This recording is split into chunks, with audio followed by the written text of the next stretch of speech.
Unraveling, convince, a journey through meaning and usage. Hello everyone, and welcome back to our English learning channel. Today, we're diving into a very interesting and widely used English word, convince. Whether you're a beginner or looking to polish your English skills, understanding how to use convince correctly can make a big difference in your communication. So, grab your notes, and let's get started. Convince is a verb that means persuading someone to believe or do something through reasoning or argument. It's about making someone feel certain and sure about a particular fact or idea. For example, if your friend doesn't believe that eating vegetables is healthy, you might try to convince them by sharing scientific facts, personal experiences, or even showing them articles. Using convince in a sentence requires a particular structure. Generally, it goes like this.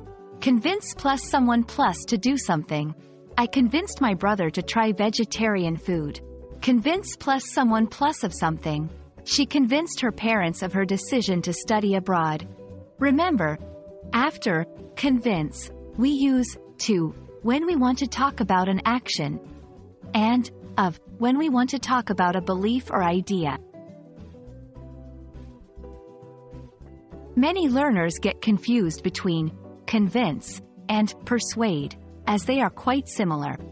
However, they are used differently. Convince is about making someone believe that something is true, while persuade is about encouraging someone to do something. For example, convince, he convinced me that learning English is important. Persuade, he persuaded me to join the English course.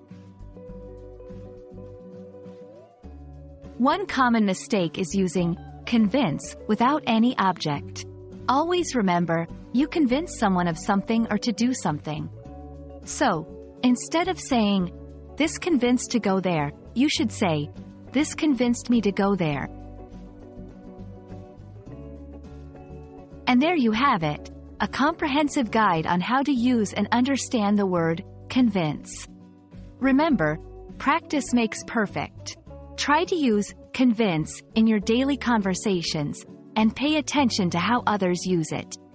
We hope this video has helped clarify things for you. And as always, happy learning. Feel free to leave any questions or comments below. And don't forget to subscribe for more English learning content. See you in the next video.